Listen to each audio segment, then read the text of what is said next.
Programang ito ay rated SPG. Striktong patnubay at gabay ng magulang ang kailangan. Maaaring may masiselang tema, lengguwahe, karahasan, sexual, horror o droga na hindi angkop sa mga bata.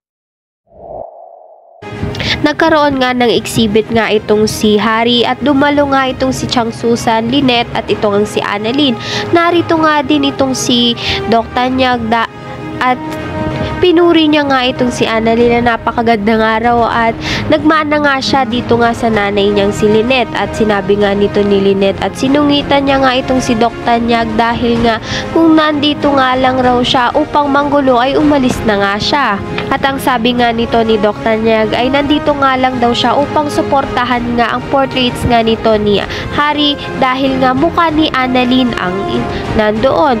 Kaya naman nga itong si Harry ay may sumpresa nga dito kay Lynette na maglagay nga siya ng mga pictures nga nito ni Lynette at dito nga ay magpo-propose nga si Doc Benitez at tatanungin niya na nga itong si Lynette na kung pwedeng pakasalan nga siya at nakita nga ito ni Doc Tanyag at hindi nga siya mapaniwala na mangyayari nga iyon.